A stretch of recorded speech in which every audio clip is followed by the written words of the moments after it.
Bienvenidos a Conexión Regulatoria. Yo soy Claudia Clavijo de la empresa MyPartner. Y yo soy Cristian Antonio Mercado de la empresa consultora CM. En el episodio de hoy tenemos como invitado a Américo Farfán. Él es químico farmacéutico, director ejecutivo de la empresa AF Consultora. Bienvenido, Américo. Gracias por acompañarnos en nuestro primer episodio. No, gracias a ustedes por la invitación. No, siempre para nosotros es muy grato conversar contigo y, en primer lugar, agradecerte por ser la primera persona que apuesta por este medio. Muchas gracias. No tienen por qué. Américo, para nuestra audiencia, cuéntanos un poco sobre ti. Entiendo, bueno, eres farmacéutico, eres de San Marcos. Cuéntanos, por favor. Bueno, ingresé a la Facultad de Farmacia y Bioquímica de San Marcos en el año 1994, ¿no? Egresé en el 99, ¿no? De hecho, ya acabo de transcurrir los 25 años. Trabajé un tiempo en investigación en productos naturales y en el año 2005 inicié la empresa AF Consultora, ¿no? Que es dedicada a lo que es asesoría en asuntos regulatorios. ¿Qué es lo que te llevó a convertirte en farmacéutico? ¿Por qué escogiste la carrera? Bueno, inicialmente yo quería estudiar medicina, ¿no? Aunque mi mamá y dos tías mías son farmacéuticas, ¿no? Al no haber ingresado en dos oportunidades a la Facultad de Medicina, intenté postular a farmacia, ¿no? Y quería un poco conocer qué era, me interesaba el laboratorio, era aficionado a la química, me gustaba la química y la física, así que dije que podía ser una carrera afín que me podía gustar y postulé e ingresé a la Facultad de Farmacia y decidí quedarme, me gustó, descubrí muchas cosas que no sabía que podía darme la facultad y saliendo, bueno, mientras estuve dentro tampoco conocía el tema de asuntos regulatorios, ¿no? Yo salí pensando en que iba a ser investigador en productos naturales, ¿no? Y luego me transformé en un asesor en asuntos regulatorios. Dices tú, ¿no?, que querías estudiar medicina. Creo que ese es la gran mayoría de las personas que estudian farmacia y bioquímica han querido estudiar medicina. ¿Coincides conmigo en eso? El 50%, ¿ah? El 50% nada. Yo creo que el 50%. Creo que en mi experiencia y conociendo bastantes personas, usualmente un farmacéutico es hijo de un farmacéutico, tiene un familiar farmacéutico y eso pasa en el mundo. No solamente en Perú, en Latinoamérica, en Europa, usualmente los farmacéuticos somos muy poquitos en relación a otras profesiones. Sin embargo, hay casi siempre, no es absoluto, una relación familiar que incluso es de padres a hijos, ¿no? Y esto viene por la tradición de heredar farmacias, ¿no? Como sabes, para que uno sea propietario de una farmacia, la farmacia no se puede vender a una persona que no sea farmacéutico. Entonces, la única manera era heredarla, ¿no? Y entonces los hijos heredaban la farmacia y para poder heredar tenías que ser farmacéutico. Entonces entendería, Américo, que durante tus años de estudiante, tus cursos favoritos tenían que ver con la botánica, con marchas fitoquímicas y demás. Sí, me gustó mucho, creo que lo que más estudié, me gustó fue botánica, farmacobotánica es el curso que se lleva en la universidad, química analítica cualitativa, ¿no? Y orgánica. Son los cursos que más me gustaron. ¿Y cómo se vinculó este amor por esta parte de la investigación y demás con tu viaje a España?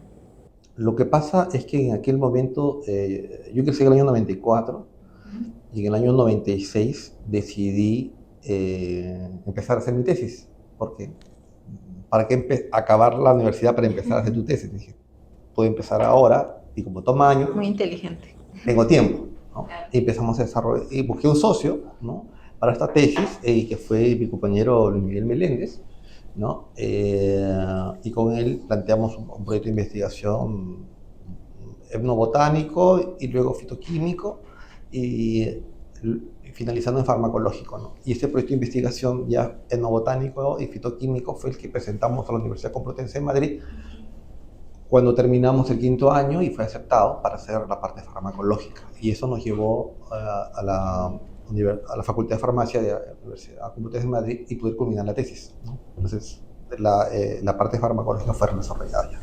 Luego viniste, sustentaste tu tesis y ¿cómo llegaste a asuntos regulatorios? A ver, yo acabé en el año 99 y creo que sustenté en febrero del año 2000. Fue muy rápido. En enero, febrero sustentamos porque teníamos la tesis armada. Y bueno, nosotros lo que sabíamos hacer, bueno, voy a hablar solamente de mí, lo que yo sabía hacer era análisis fitoquímico, cosas que no tienen mucha demanda, ¿no? La mayoría de mis compañeros ya tenían una experiencia preprofesional en alguna empresa, ¿no? Claro. Y yo vi un anuncio de que necesitaban a un farmacéutico con conocimiento de productos naturales y eso era lo que yo había hecho. Bien. Lo que yo no sabía que eran asuntos regulatorios. Así que, bueno, fue un proyecto que tomó mucho tiempo, ¿no? Y paralelamente a esto, yo con un compañero, otro compañero de la universidad, hice una droguería. Una droguería y allí aprendí lo que son costos, impuestos, stock, insumos, cajas, colores, etiquetas, ¿no? Y también a sacar estos registros sanitarios de cosméticos en aquella época, ¿no? Y luego en la otra empresa que me contactó requirió que yo trabaje en registros sanitarios y empecé a leer formulario que no entendía y entonces me refería a un reglamento y empecé a leer el reglamento y, y bueno, tuvimos éxito en inscripción y estas personas me recomendan a otra empresa, ¿no? Y con la cual también gestioné asuntos, registros sanitarios y fueron contactos poco a poco, ¿no? Y la carga de trabajo fue aumentando y de esa manera fue necesario que consideren necesario no trabajar solo, sino contratar poco a poco a personas que me ayuden a dar soporte en los tiempos que las empresas requerían, ¿no? Y sin pensarlo, me fui convirtiendo en empresario, ¿no? Y en formar una empresa consultora. Ya hace 20 años, ¿no? Bueno, Américo, como tú bien sabes, uno de los objetivos de este podcast, de utilizar este medio, es dar a conocer lo que un químico farmacéutico hace y sobre todo en asuntos regulatorios. Tú bien decías hace un momento de que las farmacias se heredaban. Por eso es que la sociedad tiene en su cabeza que un farmacéutico siempre está atrás de un mostrador, en una botica, en una farmacia para ser más exacto. Justamente a quienes vamos dirigidos, a esta población, ¿cómo podrías explicar en palabras sencillas y que se entienda, no tan técnicas como solemos hacerlo, la labor de un químico farmacéutico en asuntos regulatorios? Inicialmente comentaste la farmacia, ¿no? Los farmacéuticos voy a decir fuimos, es algo que también ha cambiado en el tiempo, fuimos un gremio profesional fuerte en el sentido de que en la sociedad, ¿no? Tenías una municipalidad, ¿no? Tenías una iglesia, un médico y tenías un farmacéutico, ¿no? Y una escuela, ¿no? Digamos, son las bases con las que inicia una población, ¿no? Y si tú ves a películas antiguas, ¿no? En las reuniones siempre está el farmacéutico, ¿no? Y éramos un gremio de empresarios que empieza a ser fuerte en la sociedad porque éramos los que preparamos los medicamentos, ¿no? Que el médico recetaba, ¿no? Y también con su conocimiento se hacían preparaciones cosméticas y otras cosas más, ¿no? Con el paso del tiempo, la industria farmacéutica, ¿no? Hace que el farmacéutico que despachaba 10 tabletas, 20 y atendía a una población de 50, 100, 200 o 1000 personas, ya se ha desplazado por la industria farmacéutica que hace preparados para cientos de miles de personas, ¿no? Entonces, el impacto positivo es considerable, es positivo no solamente en la disponibilidad de estos productos en gran cantidad, sino en costos, ¿no? La industria farmacéutica ayuda a que bajen los costos, ¿no? Sin embargo, los posibles errores que podría cometer la industria farmacéutica, pequeños errores, podrían desencadenar grandes problemas porque no esas 10 personas, no esas 20, no es una dosis unitaria, sino cientos de miles, ¿no? Entonces, se requieren controles propios de lo que va ocurriendo y controles gubernamentales, ¿no? De empezar a normar cómo deberían ser para tratar, no de garantizar, sino de evitar casos que pueden afectar la salud de la población por una mala elaboración, ¿no? Por defecto o por exceso, ¿no? O por contaminación. Entonces, existen reglamentaciones para fabricar, existen reglamentaciones para transportar, existen reglamentaciones para almacenar y para dispensar. Todas esas reglamentaciones son lo que llamamos regulaciones, ¿no? Y de ahí viene este nombre que no es muy preciso, ¿no? Los asuntos regulatorios que tienen que ver con la regulación. Entonces, el profesional farmacéutico en asuntos regulatorios integra con noción de fabricación, con noción de transporte, con noción de almacenamiento y con noción de dispensación, pues a los profesionales más técnicos en fabricación, almacenamiento y transporte, dentro de lo que ellos consideran la calidad propia de su conocimiento técnico, unida al área legal, ¿no? Que es lo que el Estado, el gobierno requiere para que estas empresas puedan operar. Entonces, el profesional en asuntos regulatorios es fundamental para que exista un laboratorio y funcione y pueda ser certificado, para que exista una droguería, una farmacia, ¿no? Y que ellos cumplan la norma, dado que cumpliendo el reglamento ayudamos a prevenir impactos indeseados en la población, ¿no? Y se toman medidas, ¿no? Muy importante considerar que no hay nada que garantice. ¿Sí? Minimizamos impactos, por eso hay trazabilidad. Si hay algún problema con algún medicamento, pues ya sé quién lo fabricó, quién lo distribuyó, a qué farmacia llegaron. Existe una trazabilidad por lote, ¿no? Que exige el reglamento que se tenga y que en caso haya un efecto, no digo adverso ni indeseado, sino un efecto no esperado, producto de una contaminación, un problema de fabricación, pueda hacerse el recall, ¿no? Una investigación. El recojo, Una ¿no? investigación con todo esto. Bueno, para empezar el recojo. ¿Quién fue? Claro. ¿No? Claro. O sea, primero pongo salvaguarda, ¿no? Primero recojo, pongo en cuarentena, investigo y luego investigo qué pasó, ¿no? Entonces, el profesor, si no existiera el profesional de asuntos regulatorios, ¿quién nos guiaría en este proceso, ¿no? Y por eso es importante. Entonces, cuando se importa productos, se importan medicamentos del extranjero, incluso países que son considerados de alta vigilancia, la regulación nacional tiene que cumplirse, ¿no? Tiene que cumplirse y entonces es como una especie de revisión que cumpla con todos los documentos que el Estado, en este caso el Estado peruano, exige, ¿no? Para que el producto pueda ser comercializado en su territorio. Y eso existe en todos los países. Y esta labor que desempeña un químico farmacéutico, ¿cómo impacta positivamente en la sociedad? A ver, la existencia de un banco impacta en la sociedad porque yo no tengo que tener mi dinero guardado debajo del colchón. Sí. La existencia de un médico es que me va a curar alguna enfermedad que tenga. Ese es el impacto positivo. No sé, ¿cuál sería el impacto positivo de todo lo que tú has descrito en la sociedad? Como conversé hace un momento, como indiqué hace un momento, ahora los medicamentos que consumimos, los cosméticos, los dispositivos médicos que consumimos, se producen industrialmente, ¿no? Y para que esto pueda venderse de manera segura, ¿no? Se requiere profesional en asuntos regulatorios. O sea, la Ley General de Salud ¿sí? indica que todos tenemos derecho a la salud y que debemos tener acceso a la salud. Para que tener acceso, primero el producto tiene que venderse en el Perú. ¿Sí? Si no se puede vender, no tenemos acceso. Segundo, que tenga un costo accesible, ¿no? Entonces, los profesionales de asuntos regulatorios intervenimos en que este producto, que una empresa tiene la intención de traerlo, cumpla con los permisos para que pueda estar en el mercado. Entonces, el acceso. O sea, nosotros facilitamos el acceso. O sea, la sociedad se beneficia porque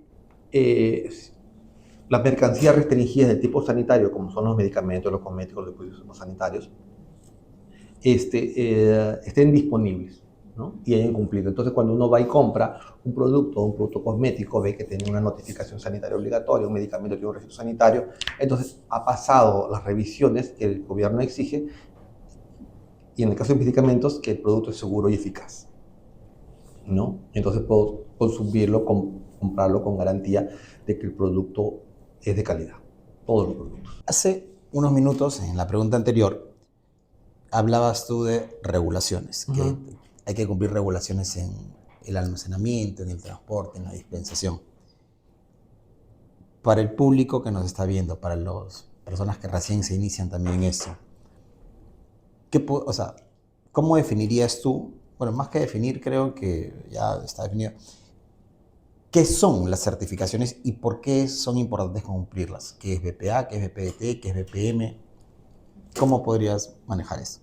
Bueno, las certificaciones es un examen, ¿no? Ujú. Es una prueba. Por ejemplo, si tú te van a tomar la tabla del 2 al 12, ¿no? La tabla del 1 a la tabla del 12, pues tienes que pasar un examen, ¿no? Contestar las preguntas y demostrar que realmente eres una persona con la capacidad de multiplicar desde la tabla del 1 hasta la tabla del 12. Una certificación, ¿no? Es un examen a la empresa, ¿no? Que nosotros lo llamamos auditoría, ¿sí? En la cual tienes que evidenciar y demostrar, ¿no? A las preguntas que te haces si cumples o no con el reglamento, con evidencia de cumplimiento, ¿no? Y esta evidencia de cumplimiento tiene una nota, que es una certificación. ¿Pasas o no pasas? ¿No? No es que pasas a medias, no es que casi pasas, es pasas o no pasas. O sea, si cumples con las buenas prácticas de manufactura, ¿sí? Puedo decir que el área de este laboratorio que ha cumplido y ha demostrado que cumple con las buenas prácticas puede fabricar o está apta para fabricar productos de calidad. Igual un almacén, ¿no? Que está apto para, eh, para almacenar productos. Voy a poner un ejemplo. Ahora que veo el tema del COVID, ¿no? Viene la vacuna. La vacuna es excelente, se gasta un montón de dinero en el transporte, el producto viene refrigerado porque la vacuna refrigerada llega acá y el almacén no cumple las condiciones de temperatura. ¿Sí? No lo refrigeran adecuadamente, cientos de miles de vacunas, y luego salen a provincias, a cientos de miles de personas. En el almacén, la eficacia de la vacuna puede haberse perdido por un mal almacenamiento. Entonces, todo el transporte, las enfermeras y las personas que reciben van a recibir una vacuna ineficaz. No porque la vacuna sea mala, como estuvo mal fabricada, porque en algún momento de la cadena estuvo mal almacenada, ¿no? O mal transportada. Y eso es crítico, tanto esfuerzo, ¿no? Por eso se toma mucho tiempo y muchos controles para que esta, le llamamos cadena de frío, se cumpla y el producto pueda llegar cumpliendo la seguridad, ¿no? Que no te va a matar, ¿no? Y segundo, no basta con que no te mates, tiene que ser eficaz. Un medicamento tiene que ser eficaz. Y si inyectan algo que no va a ser eficaz, entonces no va a cumplir su objetivo, ¿no? Américo, nos contabas que cuando empezaste en asuntos regulatorios fue básicamente porque ubicaste una opción de empleo en productos naturales y te diste con la sorpresa de que era para ser regulatoria y poco a poco fue empezando. ¿Nos podrías comentar más o menos qué entorno, cómo era el entorno regulatorio en ese entonces? Que tú dijiste, mira, bueno, más allá del boca a boca y que me están recomendando con otros potenciales clientes, por así decirlo, tú dijiste, no, aquí debo formalizar, debo abrir una empresa. Inicié con algún grupo, digamos, de productos con ciertos problemas en la interpretación de la ley, ¿no? Y entonces, solucionar los problemas leyendo el reglamento, ¿sí? Es viable, ¿no? Es difícil, toma tiempo, hay que argumentar, hay que escribir mucho, leer bastante, pero eso no había mucho en el mercado, ¿no? Honestamente, había más, voy a decir, tramitadores, ¿no? Personas que llenan un formulario, bueno, en ese tiempo pues teníamos una reglamentación mucho más sencilla, hay que decir, ¿no? Pedían menos requisitos. Aún así, no había una revisión exhaustiva del reglamento, de lo que quería decir el reglamento, ¿no? El reglamento dice algo. Espíritu de la norma. El espíritu de la norma, ¿no? O sea, quien escribe la norma tiene una idea, ¿no? Y escribe el reglamento, ¿no? Y el que lee el reglamento, o sea, no entiende lo que está escrito, ni tampoco entiende por qué lo escribieron. Porque hay cosas que están en la norma, ¿no? Pero también tienen que entenderse cuál era el motivo de por qué está, ¿no? Y en ese contexto tiene que entenderse, y a veces se pierde, porque el contexto es la protección de la salud, es el acceso, ¿no? Entonces, si yo leo algo en el reglamento que está allí, pero va en contra del acceso o de la protección de la salud, entonces estoy leyendo mal, porque lo que está en el reglamento estaría yendo contra el principio de para qué se hizo el reglamento, ¿no? Hay algo que se llama la debida motivación, ¿no? O sea, cada cosa que está en un reglamento debe estar correctamente motivada. Algo, una necesidad, ¿no? Algún motivo tuvo que existir para que exista esta frase del reglamento. Y si lo dice, ¿y por qué no lo dice, no? La norma, no existen vacíos en la norma, ¿no? Todo lo que no está restringido está permitido. Y eso no lo digo yo, eso lo dice la Constitución Política del Perú. Y cuéntanos, Américo, en esta etapa inicial, quizás estos primeros 5 años del emprendimiento de F Consultora, ¿qué lección aprendida seleccionarías y dirías, no, con esta me quedo de estos 5 primeros años, ahora que ya van a cumplir 20? Wow, una lección. Un poco de memoria. Me es difícil, creo que son demasiadas y se me abruma y no sería capaz de elegir una. Creo que lo importante es cuál es el objetivo, ¿no? ¿Qué es lo que desea el cliente, ¿no? Es algo que costó un poco aprender y no salirse del triángulo cliente, que es el negocio, la salud y la ley, ¿no? O sea, trabajar en esos parámetros, ¿no? Y muchas veces tienes que decir, si hay un cliente que quiere salirse de esto, tienes que decir, no, yo juego este parámetro, o sea, ninguno puede prevalecer, ¿no? Tiene que cumplirse la ley, no puede afectar la salud, ¿no? Y a su vez tiene que ser negocio. Entonces, yo creo que el principal aprendizaje es poder cuadrar esos 3 puntos, esas 3 columnas de manera rígida, ¿no? Y no Firmemente. es rígida, eso no es flexible, no se puede negociar ni con la salud, ni con la norma, ¿no? Ni con el negocio, ¿no? Porque por último, si no cumple la salud y no cumple la norma, pues el negocio es inviable, ¿no? Pregunta cerrada, Américo. ¿Eres más empresario, o más farmacéutico? Más empresario, creo. Correcto. Y sobre esa respuesta que tú me estás dando, ¿cuál ha sido tu primer o tu mayor desafío y cómo lo superaste como emprendedor, como empresario? ¿Qué es lo más difícil que de repente te ha tocado superar a lo largo de tu historia como empresario? A ver, lo más difícil, creo, para cualquier empresario es aprender los temas de impuestos. ¿Sí? Creo que en los primeros años tuvimos doble tributación. Me dolió eso escucharte. Tributamos doble. Y no te devuelven, creo, ¿no? Tendrías que iniciar. Tendrías que demostrarlo. Y entonces, eso es algo muy, muy crítico, ¿no? Que uno lo deja en manos del contador, ¿no? Y el contador puede descuidarlo y eso sigue pasando y uno no se da cuenta, ¿no? Hasta que de repente es demasiado tarde, ¿no? Entonces un empresario tiene que entender y conocer mucho de contabilidad, de tributación y preguntar por qué esto y por qué no el otro, ¿no? Y en nuestro caso sí, tuvimos algunos años, creo que fueron 2 años de doble tributación, o sea, tributamos el doble juicio, ¿no? Y esto no tiene que ver con que el contador sea una buena persona, no. Tiene que ver con que sea profesional, ¿no? Y tener que reestructurar la empresa, contratar a un estudio contable mucho más preparado muy parecido, o sea, lo que decir es más formalidad, ¿no? Que te presente lo que la empresa requiere, ¿no? O sea, pagar todos los impuestos que se requieran pagar como se deben pagar, ¿no? Como si, por ejemplo, tú compras una computadora y ya la tienes mucho tiempo de años y yo no sabía que había que depreciarla. Oye, ¿se deprecia? Sí, se deprecia y eso favorece.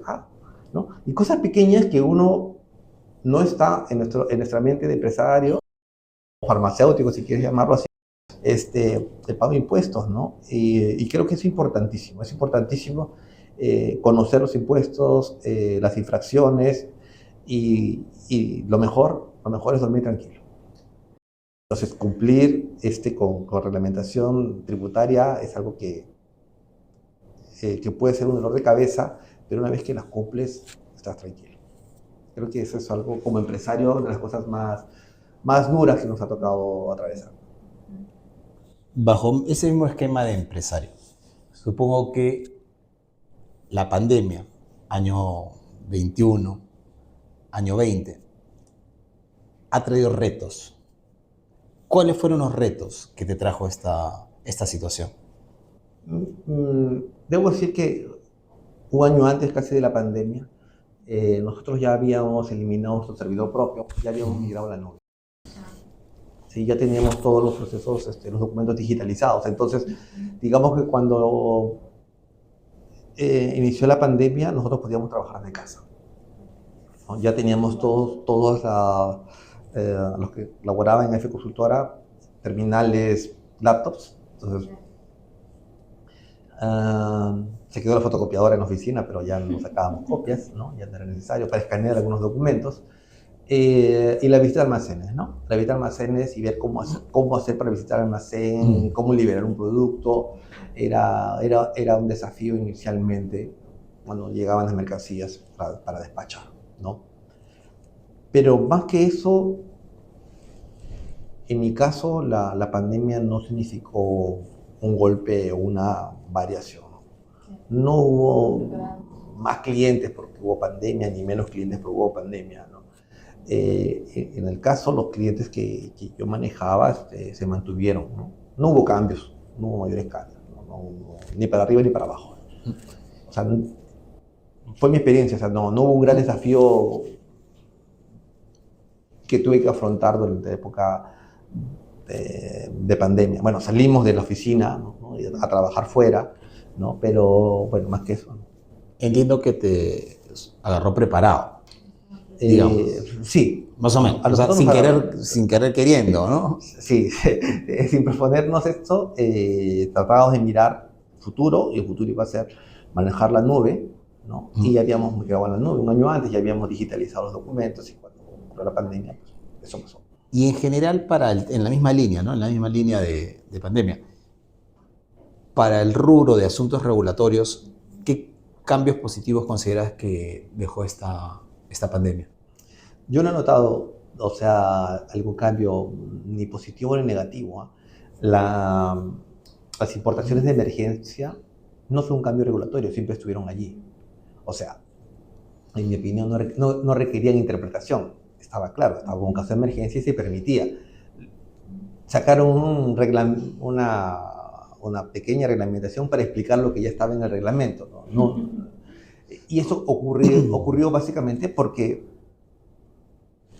eran unos artículos de emergencia, ¿no? O sea, se usas en caso de emergencia y obviamente pasan años y no los usas, ¿no? Y desconoces si algún día lo vas a usar y cómo usarlo. Entonces eso no estaba procedimentado, ¿no?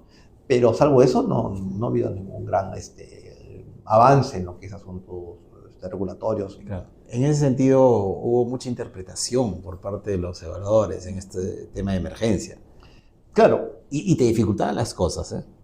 Lo que pasa es que se olvidan, nuevamente, ¿para qué está?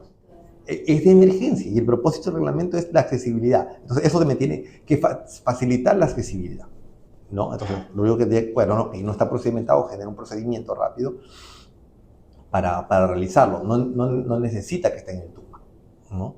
Puede estar en el TUPA mucho mejor, ¿no? Alguien hubiera pensado en hacer el reglamento esta parte y procedimentarlo en el TUPA, sí, hubiese sido mejor. Pero esa parte sí nos agarró, pues no pensábamos que iba a ocurrir, ¿no? No pensábamos que llegara una pandemia, entonces estaba allí porque, bueno, que tenía que estar allí, pero no sabíamos que iba a llegar. Américo, cuéntanos, y en estos casi ya 20 años, debes haber tomado muchos riesgos, clientes riesgosos o decisiones riesgosas, o quizás el hecho de empezar la empresa fue un riesgo. ¿Cuál crees que haya sido el mayor riesgo que hayas tomado en tu carrera? Adquirí mi oficina. Ujú.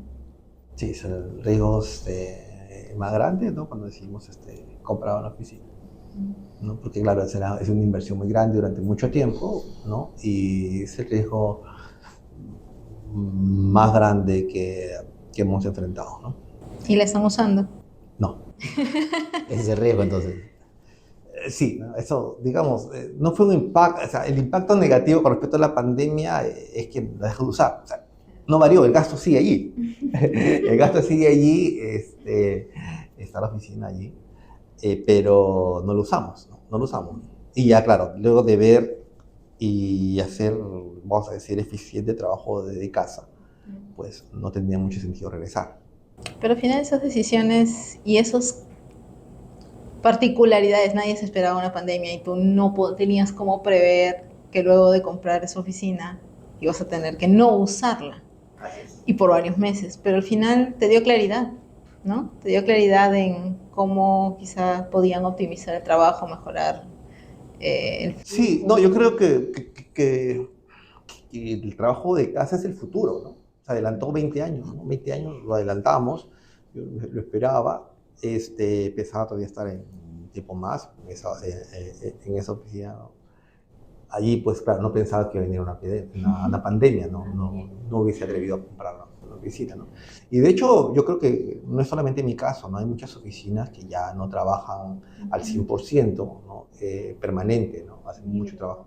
Aparte que Lima, o sea, el transporte en Lima es terrible. Caótico. No solamente caótico, o sea, demora demasiado, es incómodo, pierdes buena parte de tu vida transportándote, ¿no? Y entonces, el trabajo que se puede hacerse desde casa, ¿por qué no? Correcto. Ahora, dentro de esa trayectoria de 20 años, supongo que han habido caídas o fracasos, no sé cómo quieras llamarlo. Eh, ¿Cómo los enfrentaste y cómo aprendiste tú de estas experiencias? ¿Y cuál fue el impulso para continuar? En algún momento sí, a veces hay, en una empresa de consultoría, pues puede haber una baja en el volumen de gestiones, ¿no? Eh, y claro, bajan el número de solicitudes y tú tienes que enfrentar, o sea, el- cuando trabajas con personal que te apoya y tienes que cumplir con sus obligaciones, no es responsabilidad de ellos si tú no conseguiste pocas o muchas gestiones, ¿no? Hay que cumplir con el personal, ¿no? Y claro, en esos momentos el banco es la alternativa, ¿no? Entonces era necesario hacerse préstamos en el banco para poder cumplir con las obligaciones de planilla, ¿no? Mientras se concretaban algunos proyectos, ¿no? Y poder cumplir con el pago siguiente y ahora con la deuda más, ¿no? Y entonces ha habido algunos momentos así, muy complicados, ¿no? Y que hemos tenido que afrontar, ¿no? Pagando al banco, pagando los intereses, ¿no? Y impidiendo de repente un crecimiento más rápido de la empresa, ¿no?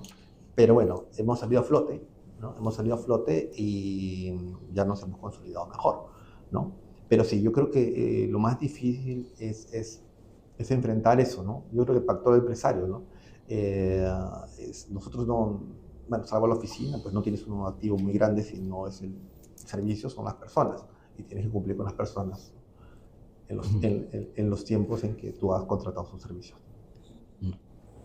Américo, actualmente desempeñas más un rol de gerente regulatorio, gerente comercial, pero en la época cuando todavía armabas algunos expedientes o quizás visitabas más frecuentemente los almacenes, ¿qué tipo de productos son los que preferías trabajar? ¿Cuáles son los que te dan quizá más satisfacción o eran más un reto de esos que te dejan con ganas de seguir trabajando?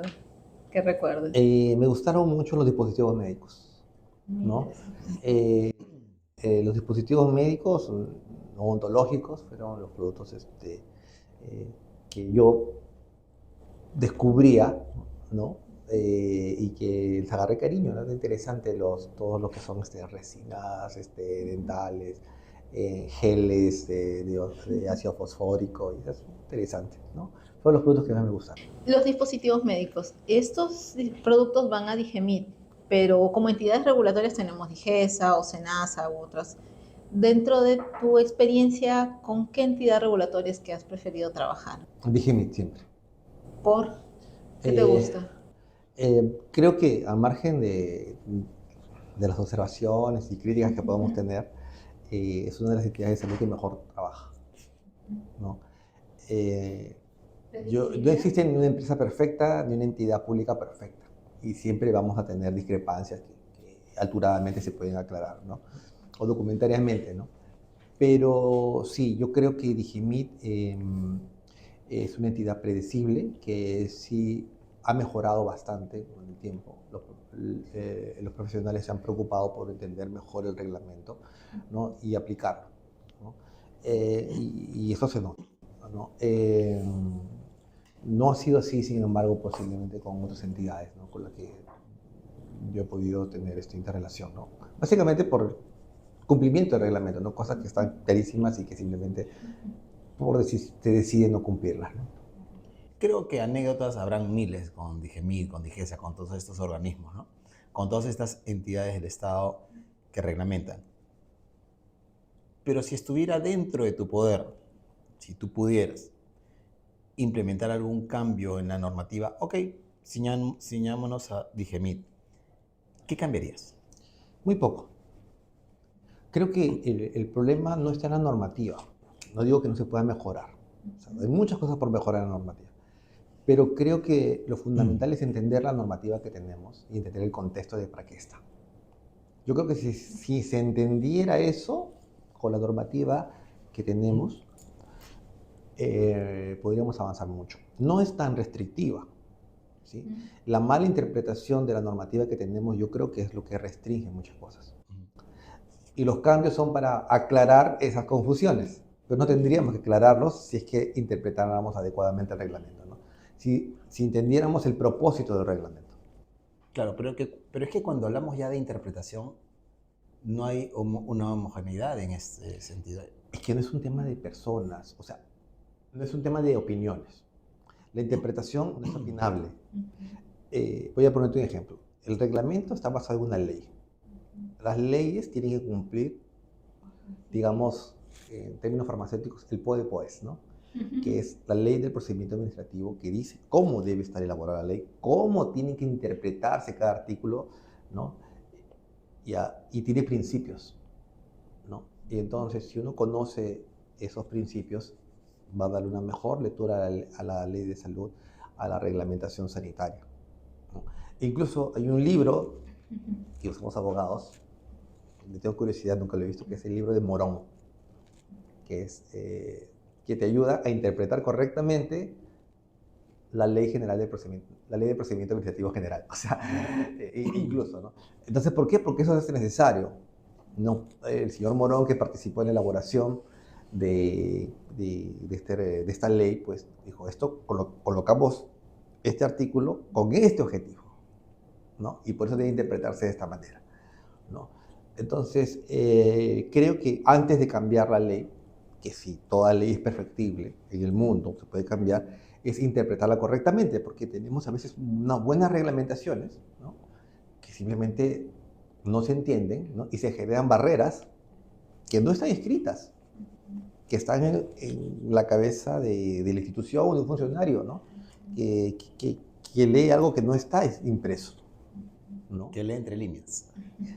No, es una interpretación alejada de lo que es el objetivo, ¿no? O sea, nuestro objetivo desde el lado privado no es enfrentarnos a la Digemid, ni Digemid enfrentarnos a nosotros, ¿no? De hecho, los que estamos del lado privado formal y Digemid estamos del mismo lado, ¿no? Y estamos a favor de cumplir la reglamentación, en contra de la informalidad, en contra de ese mercado de productos falsificados, adulterios que hay que combatir, pero que no se combate con esta reglamentación, ¿no? A los falsificadores, adulteradores, no los puedes regular, los tienes que combatir, y la entidad responsable de combatirlos no es la DIGEMIT, es la policía. Sí, porque eso es delito. Y los delitos se combaten y tienen pena privativa de la libertad. No, DIGEMIT regula que todos los formales, quienes queremos cumplir la norma, estemos dentro. Y nosotros que estamos dentro, ver de qué manera debemos cumplir el reglamento, ¿no? Entonces, estamos del mismo lado, ¿no? A veces se pareciera que estamos de lados opuestos, pero no lo es. Y creo que antes de cambiar el reglamento, interpretándolo adecuadamente, pues ya es bastante, hace más del 50% de la diferencia en tiempos, ¿no? En criterios, ¿no? Cada profesional puede tener un criterio particular, pero la interpretación de la ley no es un tema opinable, no es un asunto opinable. Pareciera que sí será, no, pero no es un asunto. Para eso hay otras leyes. Correcto. A ver, Américo, tú eres empresario y tú me podrás dar una mejor visión de lo que te voy a preguntar a continuación.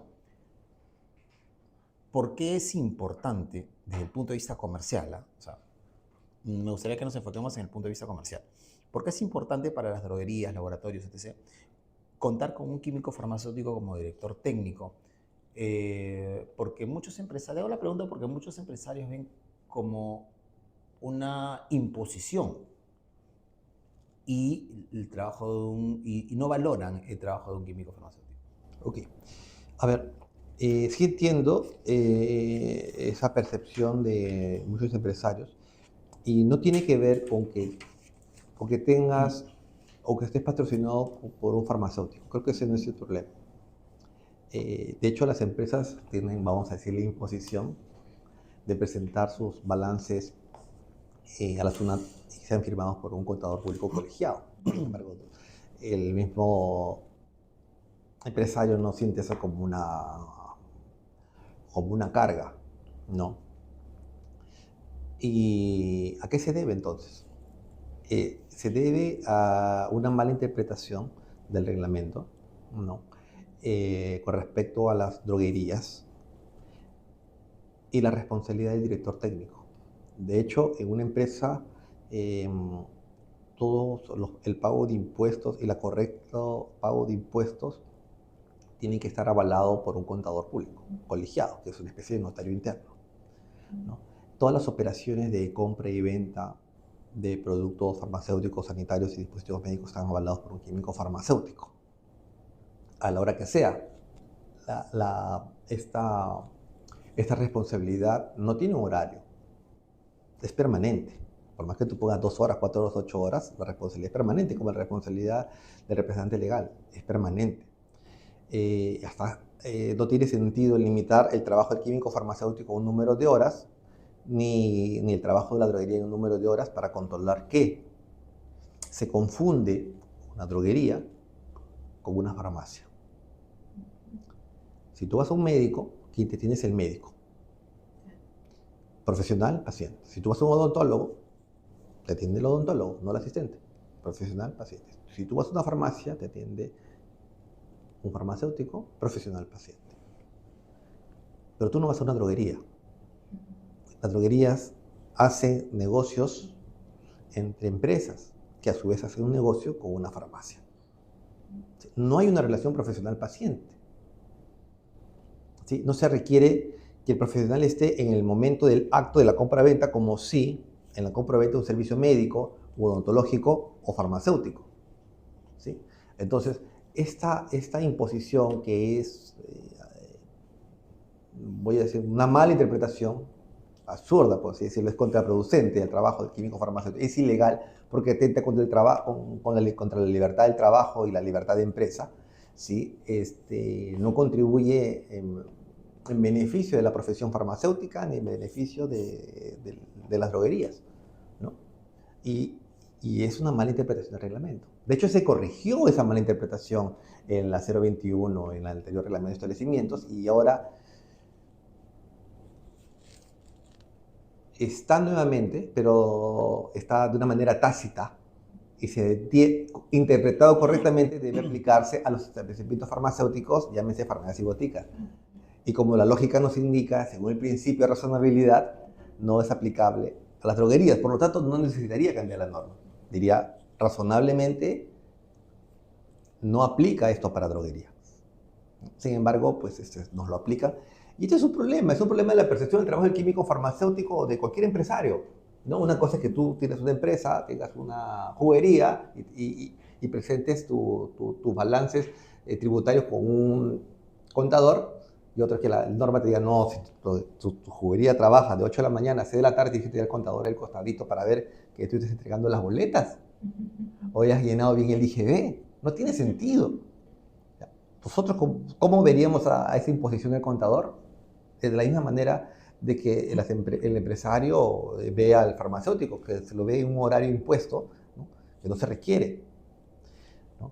De hecho, hay empresas que tienen contadores in-house porque los necesitan, no porque la ley los impone. Y de hecho hay droguerías que tienen más de un farmacéutico, Sí. no porque la ley se lo imponga, sino porque se requiere su trabajo, es necesario, el volumen de sus operaciones así lo indica.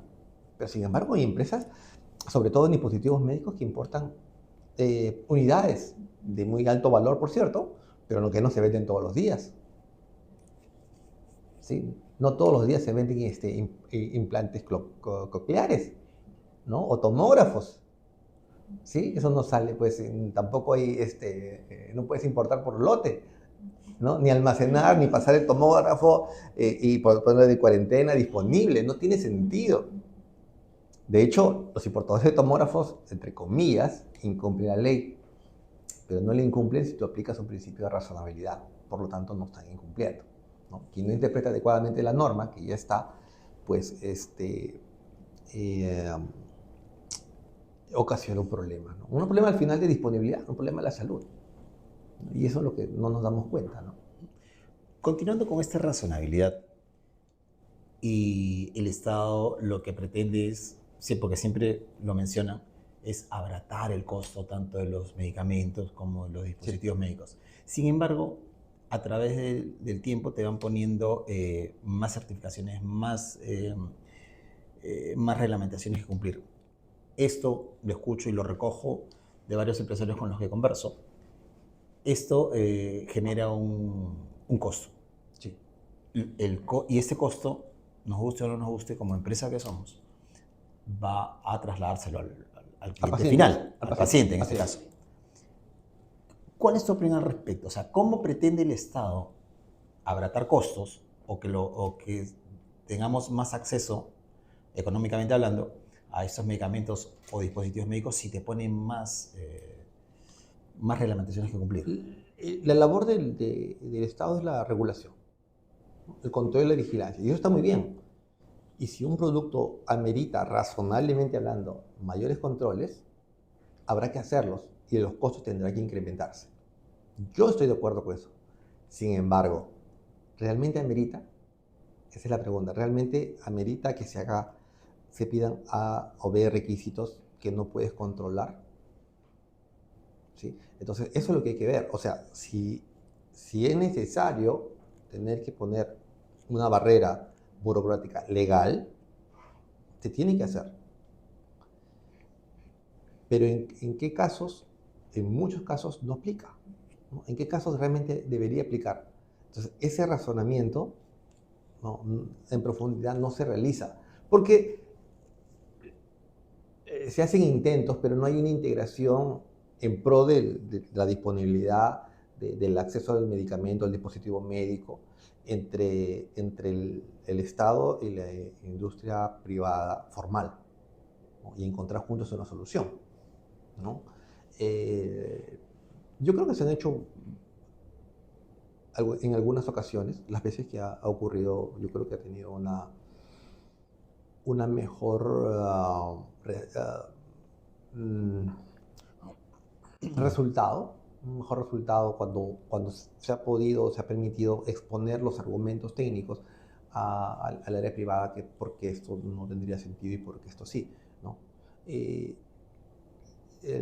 Yo creo que la industria privada no está en contra de la reglamentación, no está en contra de los requisitos, está en contra de los requisitos que no cumplen ninguna función, está en contra de los requisitos que no se pueden cumplir, ¿no?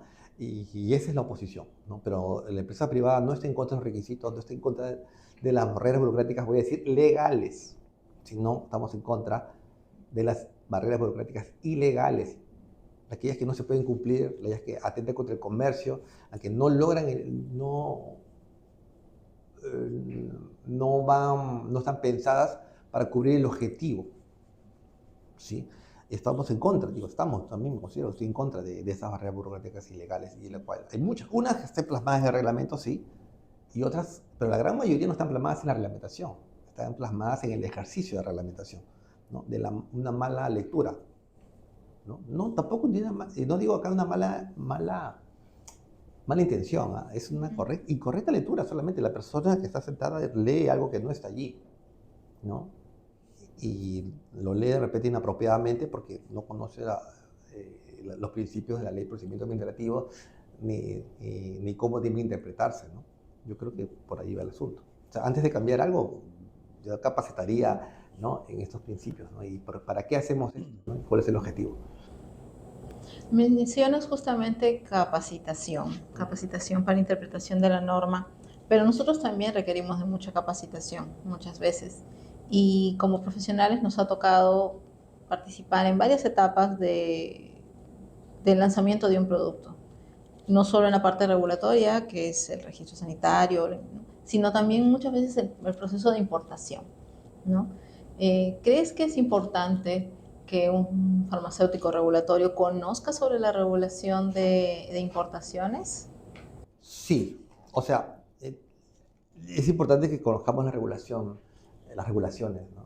Y con la limitación de que no podemos conocerlo todo ni saberlo todo, ¿no? Pero sí tener una noción de qué es lo que implica la reglamentación. La reglamentación de importación, tampoco lo que corresponde a las mercancías restringidas del tipo sanitario, tampoco es muy grande. Es una regulación pequeña, ¿no? Y es muy ágil y muy práctica. O sea, tiene pocas restricciones. Tiene, en mi opinión, las necesarias, ¿no? Entonces, sí conozco que se exceden en la información que uno brinda a la agencia de aduanas, ¿no? Cuando no se requiere. O sea, no digo que no se pueda dar, pero se requiere, ¿no? Por si acaso ponle más información. Sí, sí, ¿no? Y luego la costumbre se hace, pues, norma, ¿no? ¿No? O lo que está acostumbrado el vista de aduanas a pedir cuando la norma no lo exige, ¿no? ¿Cuál es tu injerencia, ¿no? ¿Y para qué está? ¿No? Porque para algo está aduana y para eso está el Ministerio de Salud. Cada uno tiene una labor distinta, ¿no? Y hay mecanismos legales para realizar el control. Entonces, para yo poder enfrentar un control, tengo que conocer ese reglamento para ver si realmente la barrera que me están colocando es legal o ilegal. Y justamente en el tema de aduanas, hace poco Digemid abrió una oficina. ¿Qué impacto crees que va a tener esto? ¿Crees que de algún modo va a agilizar?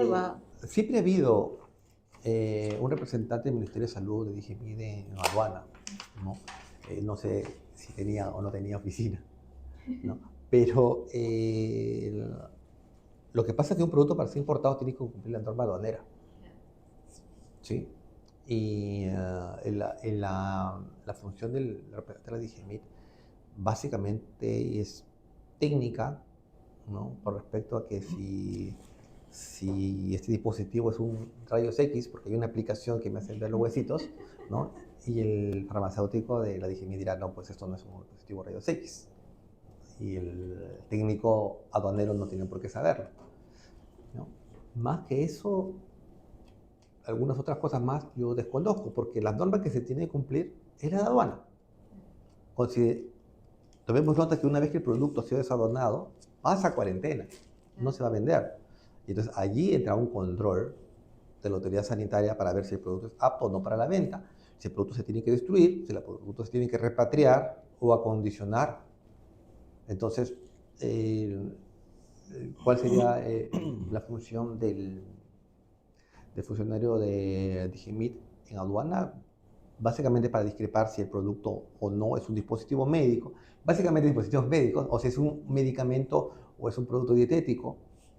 Quizá prevenir o disminuir la cantidad de observaciones que suele hacer aduanas. Hay observaciones antitécnicas, por ejemplo, hay unas pastillas, vamos a ver, tabletas de colágeno que llegan y dicen, no, como vienen en tabletas, el funcionario de aduana dice, acá tú dice que es alimento, ¿no?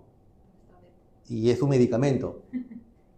Entonces el farmacéutico diría, no, eso no es un medicamento, ¿no? Eso, por último, un suplemento alimenticio, un producto dietético o un alimento. Muchos productos, muchos colágenos están registrados en Digesa porque es colágeno y el colágeno es un alimento.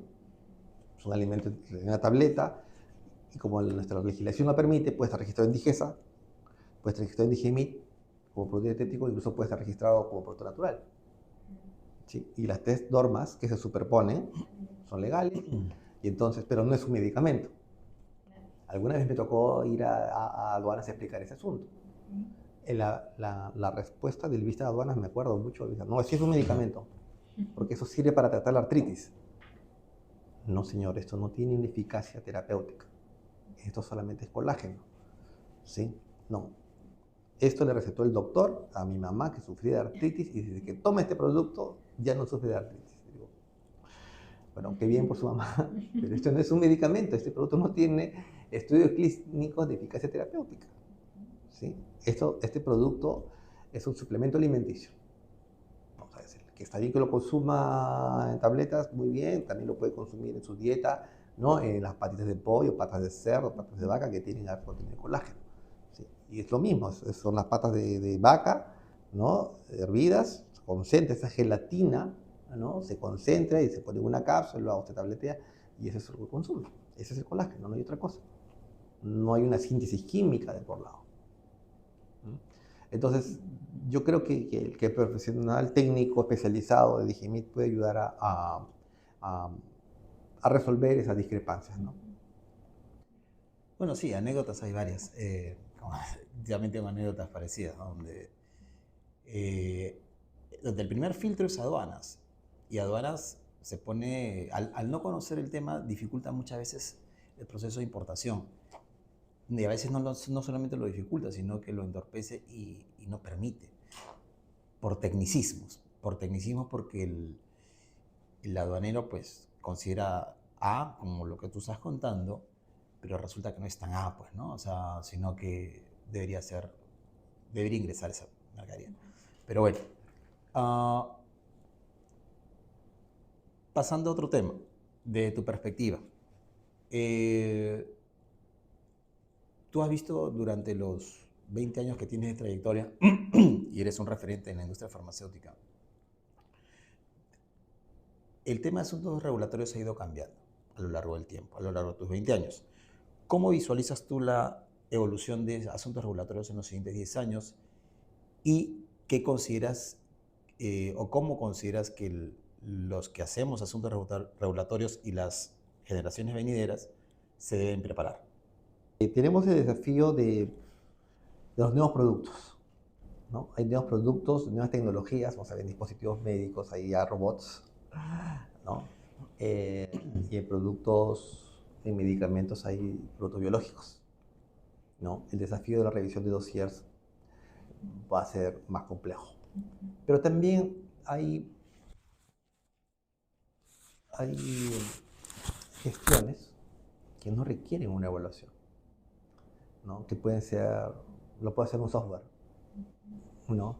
O sea, el cambio de titularidad, ¿no? Transferencia de registro sanitario, el cambio de representante legal, el cambio del químico farmacéutico, o sea, no requieren una evaluación exhaustiva, o sea, de cambio el horario no debería existir, pues, digamos, de cambio de horario, ¿qué te puede decir, no? Algo que le pasó a una persona, ¿no? Se murió el químico farmacéutico y tengo que tramitar su muerte ante Digemit, ¿no? O sea, ese cambio, o sea, es que, ¿qué puedes autorizar ahí? Ahí solamente tienes que informar. Entonces, yo creo que va a ser, va a caer por su propio peso que la emisión de certificados de registro, por ejemplo, ¿no? Lo tramita una empresa certificada de un registro, de otra empresa certificada de un registro existente. ¿Qué tienes que evaluar ahí? Entonces, muchos procesos, digamos, deberían ser automatizados y van a ser automatizados, nos guste o no nos guste. ¿no? Y eso es por parte del Estado. Por parte de la industria farmacéutica, eh, básicamente yo creo que lo que no puede resolver una inteligencia artificial, al menos por el momento, son discrepancias, ¿no?, en la interpretación del reglamento, ¿no? Porque las discrepancias son infinitas, ¿no?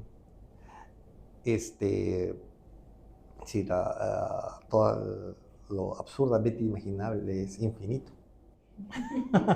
¿no? Y entonces no hay un software de inteligencia que pueda, pueda, Predecir. pueda predecir o atender todas esas posibilidades, ¿no?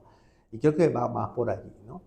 Lo que es llenar un formulario donde dice nombre, poner el nombre, donde dice RUC, poner el RUC, ¿no? Colocar esas cosas, yo creo que esto ya va a ser, va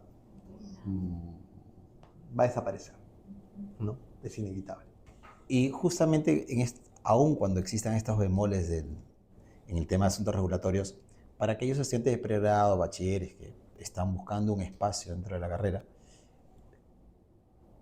¿por qué le recomendarías, y dependiendo del perfil, por qué le recomendarías que asuntos regulatorios es una buena alternativa? ¿O por qué asuntos regulatorios es una buena alternativa? Bueno, farmacia tiene un montón de campos. Por Asuntos eso te habla del regulatorios es uno de ellos. perfil. Y dentro de asuntos regulatorios un montón de campos. O sea, tienes en el registro, además tienes medicamentos, tienes dispositivos médicos, tienes productos sanitarios. No puedes ser bueno en todo, posiblemente seas especialista en uno de esos. Hay farmacovigilancia. Hay Establecimientos. ¿ah? Los establecimientos mismos. Hay establecimientos farmacéuticos, ¿no? Hay validaciones, ¿no? Entonces, conocer la regulación solamente de lo que he nombrado, pues requiere cierta especialización y hay campo, ¿no? Porque nadie puede ser especialista en todo, ¿no? Y incluso las empresas tampoco manejan todos los rubros, ¿no? Dicen, no, yo prefiero trabajar estos 4 rubros, manejarlos bien y dejo estos otros, ¿no?, para las empresas, ¿no? Hay lo que es investigación también, ¿no? Sustento de claims de productos naturales es un campo no explotado. Y hay personas que les gusta hacerlo, ¿no? Pero no hay muchos que nos hagan, ¿no? Quien revise las bondades terapéuticas tradicionales de los productos naturales de salud, ¿no? Entonces, yo creo que lo recomendaría porque hay mucho campo, hay mucho por atender, ¿no? Y esto yo te he hablado de lo que veo. Puede haber muchas cosas que no están en mi radar, que no estoy viendo y que también son oportunidades, ¿no? Américo, y imaginemos a un joven que ya está estudiando la carrera, que escucha asuntos regulatorios, que escucha nuestro podcast y, bueno, le llama mucho la atención y dice, bueno, quiero prepararme, porque yo quiero luego postular, quizá en sus prácticas ya o preprácticas profesionales a asuntos regulatorios. ¿Qué le recomendarías como para que se vaya preparando? Dirías, lee la norma, trabaja análisis, trabaja ¿Dentro de la síntesis, universidad? comunicación, que ya dentro de la universidad como curso o con los medios que pueda agendarse, ¿no? O sea, ahora tienes acceso en internet a todo, pero ¿qué habilidades o qué temas crees que debería de venir preparado? Creo que un problema de los farmacéuticos en general, no solamente en el Perú, en el mundo, es hacernos entender, ¿no? Comunicarnos con personas no farmacéuticas es a veces complicado, ¿sí? La capacidad de comunicación es una actividad blanda que los farmacéuticos deberíamos tener, ¿no? Más en asuntos regulatorios, porque no estamos, hablamos con otros farmacéuticos, pero también hablamos con empresarios, personas de marketing, ¿no? Personas de venta, y hay que explicarles por qué esto es necesario y por qué tiene que ser así. No solamente es un cumplimiento porque la ley me exige, ¿no?, sino que hay un porqué, y hay un detrás y hay un beneficio. Sí, cómo cultivar habilidades blandas en la universidad. Mi mejor recomendación: lean literatura, ¿no? No, a veces no, podría ser cómic, incluso no estoy en contra de los cómics, ¿no? Tampoco estoy en contra de la autoayuda, pero muchos chicos, tú les preguntas qué han leído y Padre Rico, Padre Pobre, que se come mi queso, La Vaca, está bien, pero estos son síntesis, son libros, yo digo, de tips para enfrentar la vida que no desarrollan tu propia habilidad para resolver problemas, ¿no? En cambio, cuando tú lees literatura clásica, latinoamericana, española, inglesa, si quieres, ¿no? Creo que tienes una mejor perspectiva del mundo, ¿no? La interpretación de lo que quiere decir el autor ayuda a que cuando tú leas un texto técnico o un reglamento, pues puedas interpretarlo correctamente, ¿no? Eso es lo que yo he visto, al menos de las personas que yo he podido entrevistar, los jóvenes que tienen una cultura, tienen hábitos de lectura, ¿no? Pueden ser medianamente entretenidas, ¿no? Pueden ser hasta cómics, ¿no? Eh, en el momento que leen un reglamento lo interpretan de una mejor manera. Y siguiendo con este tema, por ejemplo, en el caso de habilidades blandas, de la comunicación, ¿crees que actualmente la propuesta de las universidades para los estudiantes de pregrado está abordando eso a nivel de farmacia o crees que todavía no hemos como universidad observado esa falencia y no la estamos cubriendo? Antes pensaba de que no y luego que sí. Eh, claro, yo creo que la universidad en un primer año, en estudios generales, deberíamos tener formación humanística, ¿no? O sea, conocer un poco del arte, ¿no? Llámese literatura, cine, eh, pintura, escultura, artes plásticas, un poco, ¿no? No profundidad, pero tener una idea, ¿no? Creo que eso contribuye a ampliar nuestro conocimiento del mundo, ¿no? Nuestro mundo no es Lima, ¿no? No solamente es el Perú, es más grande que eso, es el mundo, ¿no? Y el arte o la humanística nos ayuda a ver el mundo, y esto yo creo que es algo que la universidad debería implementar, ¿no? Pero por otro lado uno dice, bueno, para eso está el colegio, para eso está la casa, ¿no? Entonces, yo creo que son partes fundamentales de un profesional, ¿no? Y podría llevarse como algo que al inicio de la carrera, ¿no? O como un curso lectivo, pero que contribuye enormemente al desarrollo de una persona, de un profesional, ¿no? A veces no se entiende, ¿no? Se ve como una diversión, una pérdida de tiempo, algo innecesario, pero sí, yo considero que hay una diferencia cuando ya estás en el ejercicio profesional. Lo que entiendo entonces, Américo, es de que los, los químicos farmacéuticos en pregrado químicos farmacéuticos en pregrado deberían llevar cursos de comprensión de lectura. Sí. Eso es básico, de Bueno, acuerdo a tu experiencia. la verdad, eso deberíamos haberlo aprendido en el colegio. O sea, hay muchas habilidades, ¿no? Que deberíamos haber aprendido en el colegio y por alguna razón llegamos a la universidad y no las tenemos. Ahora, la pregunta es, ¿de quién es responsable? ¿De la universidad o del colegio? Porque la universidad podría decir, bueno, mi labor es enseñar la parte ya técnica. Esto viene del colegio, debió haber enseñado esto, ¿no? Sin embargo, aterrizando en esta realidad, pues en estudios generales la comprensión de lectura ayudaría muchísimo, muchísimo en el desarrollo de la profesión. Y no solamente a nivel regulatorio, yo creo de manera general, ¿no? No solamente a nivel regulatorio, a nivel general la comprensión de lectura es básica, ¿no? Entender para qué hacemos las cosas es fundamental en nuestra vida, ¿no? Y quizá también un curso de oratoria, porque también nos ha ocurrido trabajar con jóvenes. Una capacidad de comprensión excelente, pero una dificultad para expresarse. Yo antes pensaba de que sí, pero ahora estoy seguro de que no. Yo he conocido a muchos, incluso líderes o gerentes comerciales, muy tímidos, pero con unas ideas claras, ¿no? O sea, ideas precisas, se saben expresar adecuadamente, de manera concisa, ¿no? Que no son, digamos, grandes oradores, ¿no? No tienen ese dominio de escena, ¿no? Pero al final considera de que cuando un profesional o un empresario compra tus servicios, no compra tus servicios de orador, compra el conocimiento que tú tienes y la capacidad para resolver un problema, independientemente de que seas buen orador o no, ¿no?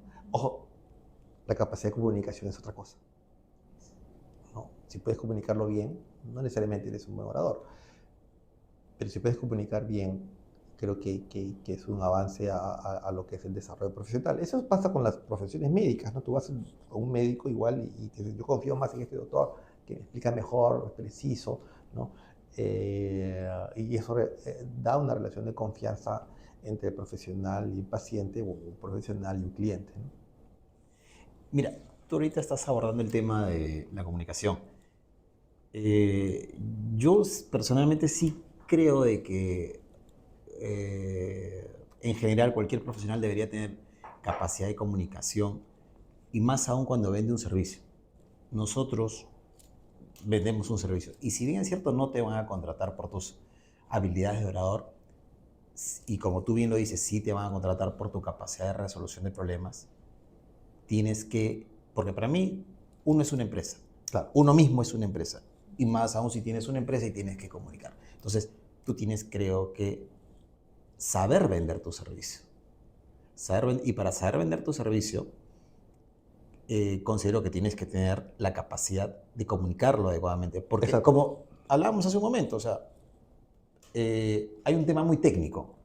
Entonces, tenemos que tener la capacidad de vender ese servicio no solamente desde el punto de vista técnico, sino también desde el punto de vista comercial y sobre todo cuál es la ventaja, o sea, qué valor aportamos para las empresas, dígase una droguería, un laboratorio, etc, etc, etc.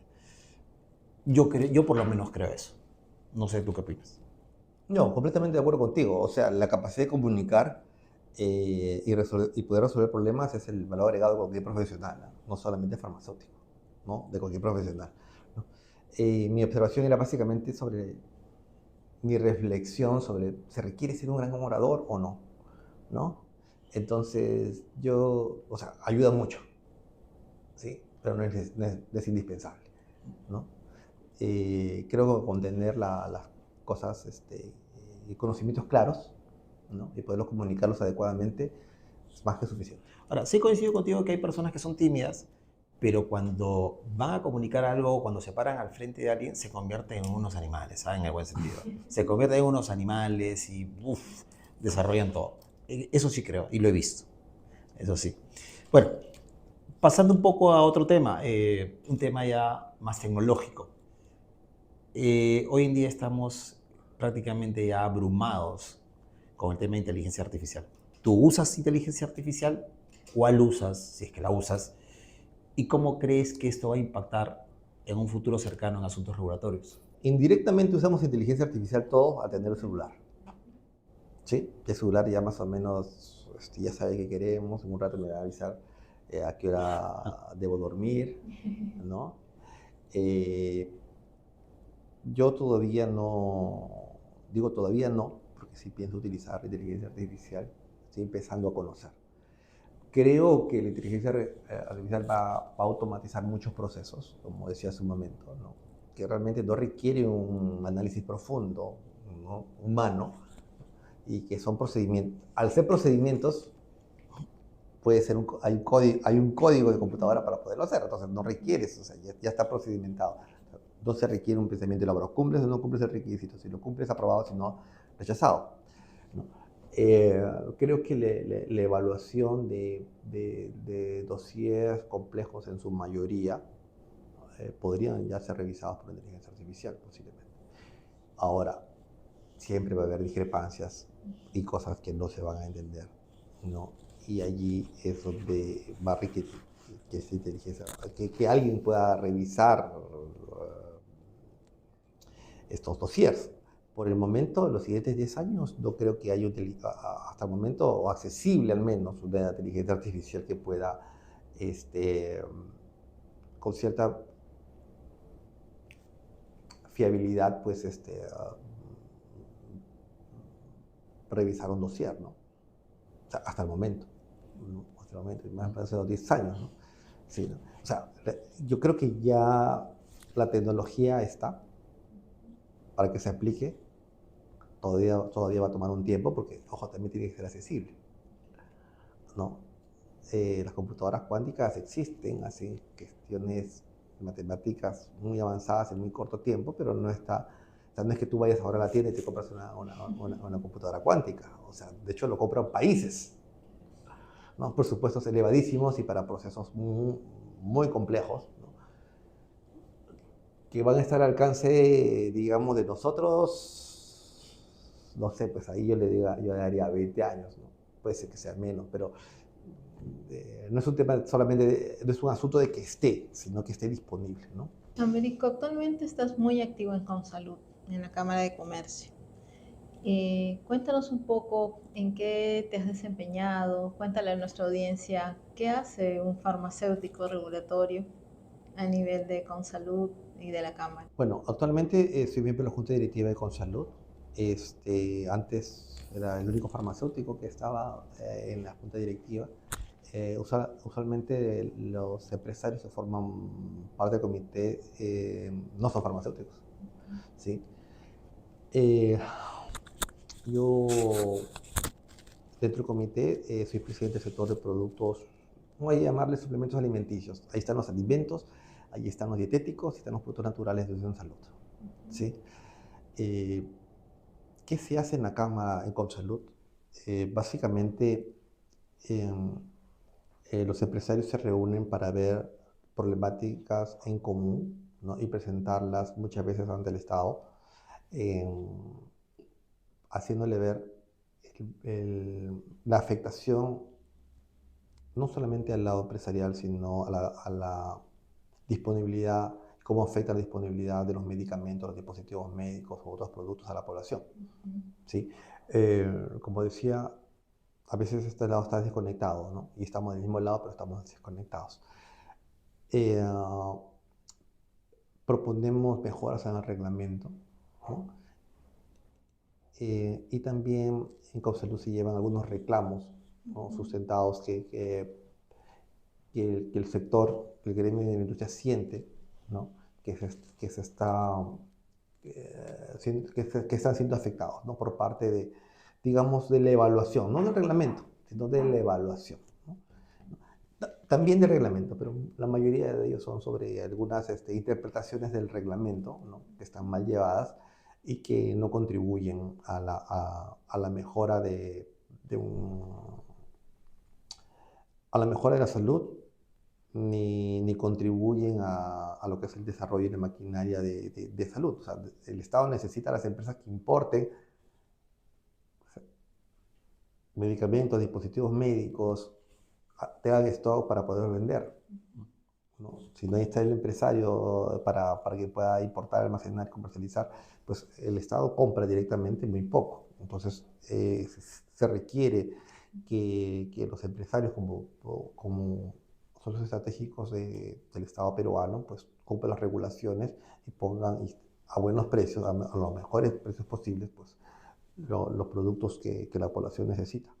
Y entonces eso es la principal actividad de la Cámara de Comercio, es integrar, ver qué podemos hacer para mejorar y hacer las propuestas ante el gobierno como la Junta Directiva representa a las empresas que comercializan medicamentos, dispositivos médicos, productos sanitarios, ¿no? Llámese internacionales, nacionales, maquiladores, de todo tipo. De hecho, muchas empresas que estaban en ADIFAN, a la FARPE, a la FAL, están también en la Cámara de Comercio, porque la Cámara de Comercio representa a todos. Una pregunta que se me quedó en el tintero hace varias preguntas atrás y apelando a tu trayectoria y experiencia. ¿Cómo consideras que ha evolucionado a través de todos esos años el área de asuntos regulatorios? Creo que para bien y de acuerdo a lo que hemos ido conversando, consideras de que DIGEMID es una entidad muy confiable. ¿Cómo ha evolucionado asuntos regulatorios desde que tú empezaste en el 2005, como lo mencionas, hasta el día de hoy? ¿Te refieres dentro de GIMIT? No en general en asuntos regulatorios, cómo ha evolucionado tanto las entidades como el profesionalismo de cada una de las personas que hacemos asuntos regulatorios. Creo que el mercado, digamos, del lado privado, ha tendido hacia la formalización. Todavía tenemos, yo creo, en el mercado mucha informalidad. De hecho, 2/3 puede ser informal, ¿no? y un tercio formal, pero ese tercio formal es mayor que el que había antes. Eh, Creo que ha ido mejorando al hacerse más complejo el reglamento y las necesidades de las empresas también han aumentado, ¿no? Creo que ahora incluso hay más interés y cursos de capacitación por entender asuntos regulatorios de muchos tipos, ¿no? Al inicio, cuando recién cambió la norma, yo creo que las capacitaciones que se daban por ahí era básicamente llenadas de formularios, ¿no? Ahora ya hay, creo, instituciones un poco más serias, más formadas, incluso convocan a profesionales de distintas industrias para que manifiesten sus experiencias, ¿no? Y puedan ayudar a las futuras generaciones o los profesionales que actualmente ya ejercen, pero enriqueciendo con sus experiencias, sus interpretaciones correctas reglamentarias y cómo salir al frente, cómo salir adelante. Y creo que un poco eso también Digemid ha ido ganando, ¿no? Y también Digemid ha ido autocapacitándose y mejorando, ¿no? Nada es de la noche a la mañana, todo va procesándose y claro, la norma sigue cambiando. O sea, la norma nunca va a dejar de cambiar, o sea, la norma siempre es mejorable, ¿no? Lo que uno tiene que aprender es el criterio legal, ¿no? Cuando uno entiende el criterio legal, puede leer e interpretar adecuadamente cualquier reglamento. ¿El sentido común? El menos común de los sentidos, sentidos. ¿no? Sí, sí. No, no, o sea, sí, no solamente es el sentido común, es el porqué del reglamento, ¿no? ¿No? Por ejemplo, hay una ley que es la ley del talión, ojo por ojo, diente por diente, que está mal interpretada, ¿no?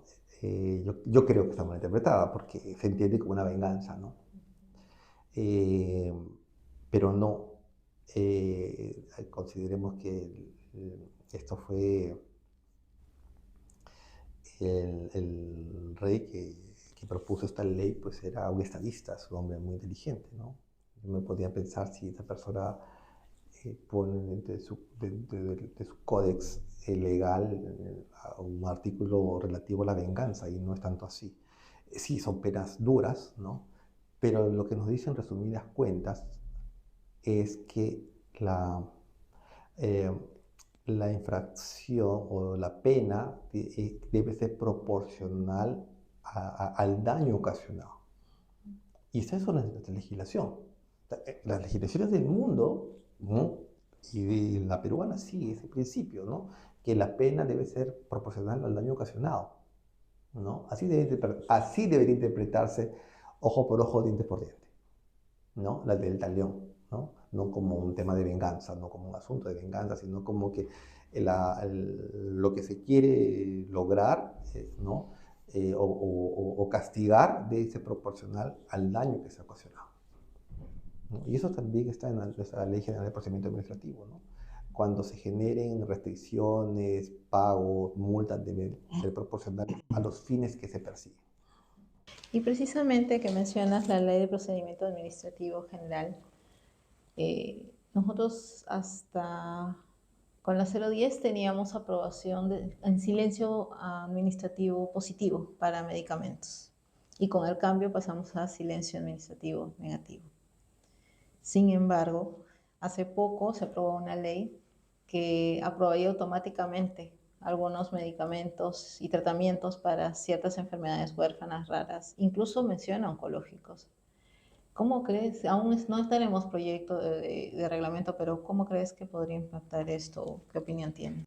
Hace muchos años, durante el gobierno de Alberto Fujimori, salió la Ley de Simplificación Administrativa. Yo creo que el objetivo de la ley fue muy bueno, simplificar todos los procesos que necesariamente se hacían engorrosos. Digo innecesariamente, y simplificarlos. Simplificar no significa eliminarlos, hacer los justamente necesarios, los procesos justamente necesarios, exclusivamente necesarios, ¿no? O sea, ¿para qué presentar 2 veces o 3 veces el mismo documento, ¿no? Cuando el Estado peruano tiene tus documentos, ¿no? O sea, ¿para qué tienes que presentar tu partida de nacimiento si ya tienes un DNI? ¿No? No tiene sentido. Muy bien. Todos los procesos por ley eran o son automáticos. Y en aquel momento estaba plasmado en la ley de procedimiento administrativo, en la parte final, en la disposición complementaria transitoria, dice, excepcionalmente se aplicará el silencio negativo en los siguientes casos. Ojo, no existe la ley del silencio negativo, es una excepción. O sea, por ley todo es automático, ¿sí? O con silencio positivo, ¿sí? Excepcionalmente en temas relacionados a seguridad nacional, ¿sí?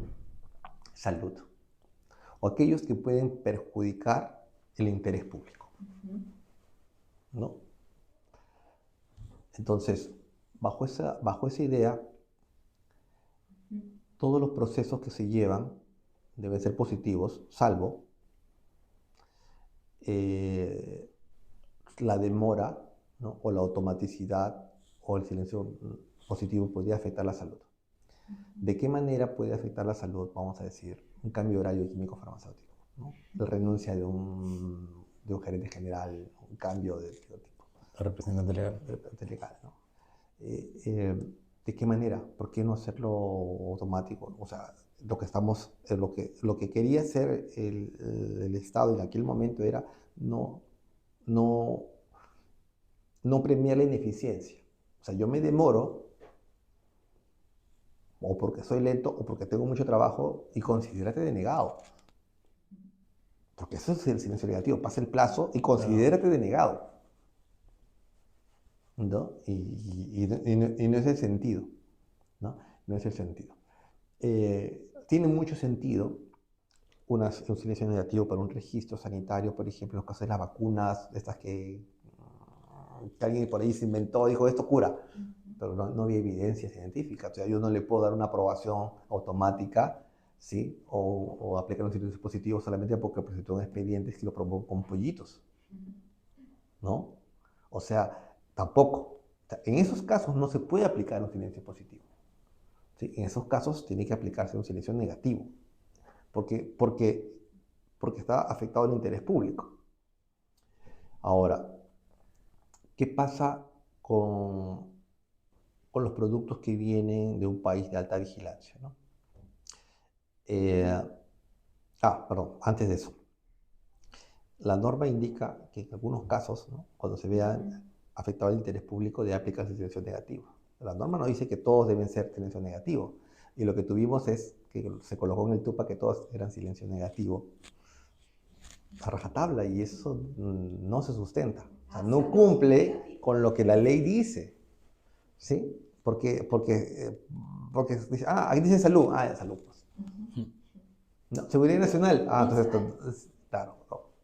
Entonces yo creo que es una mala interpretación, sin pensar, sin reflexionar en el impacto que tiene, ¿no? No se aplica del todo, porque al final no tenían el expediente, o sea, pasan los 3 meses y igual te lo evalúan, ¿no? ¿Ya? ¿No? Pero no cumple el objetivo, ¿no? Ahora, con respecto a la automaticidad, a esta propuesta del Congreso de que los productos oncológicos de enfermedades huérfanas o enfermedades raras,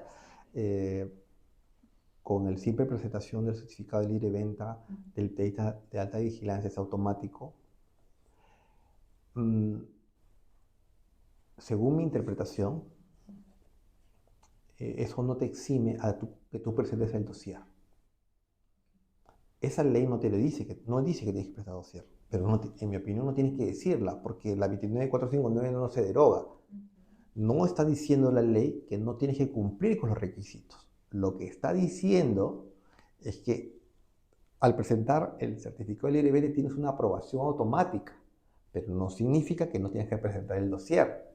Y que luego de evaluar el dossier, a la semana, a los 15 días, al mes, a los 3 meses, descubren que está mal, no te pueden hacer observaciones. Que si no cumples, te tienen que cancelar el registro sanitario. Que es la evaluación posterior que está en la regulación. Exactamente. Y esta reglamentación que quieren sacar, pues no va en contra de la 29459. Si yo tengo un producto que es oncológico, y tengo mi dossier, sí, pero vengo a un país de alta vigilancia, tengo la aprobación automática. DGBIT tiene la obligación de recibir el dossier y hacer una revisión, y si algo está mal, hacerme el requerimiento, y si no, cancelar el registro. Pero creo que eso no es lo que se está interpretando. Creo que eso no es lo que se está interpretando. Sí, yo no estaría a favor de que con un solo CLB se pueda importar y vender el producto. Yo no estoy a favor de eso. Creo que es necesario, es una obligación de la entidad el control de la vigilancia. Por lo tanto, tienes que entregar el dossier y tienes que cumplir el dossier.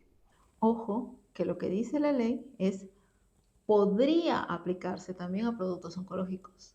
Y nosotros ya sabemos, podría, debería, debe, un Claro, condicional inclusive. Entiendo que el espíritu es que también se aplique, pero ese podría da un margen a que que no. esperemos en el reglamento también puedan ser más claros, ¿no? Y se mantenga la regulación que, como mencionas, de agilidad quizás sí para este tipo de productos, pero que además se sigan manteniendo los controles es necesarios. que el problema de salud en este caso es complicado, sobre todo con los productos algunos biológicos, porque ya la tecnología está avanzando más rápido.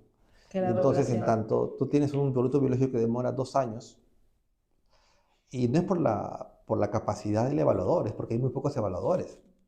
Pero el Perú necesita cada vez, y va a necesitar más productos biológicos, ¿no? Y claro, tú tienes una enfermedad autoinmune y requieres, y vas a tener que esperar 2 años de que ya en otros países ya la están consumiendo, 2 años o 3 años, porque una cosa es 2 años hasta el registro, y luego viene el proceso de importación y comercialización, entonces 3 años, y cuando pasó 3 años, ya hay un producto mejor.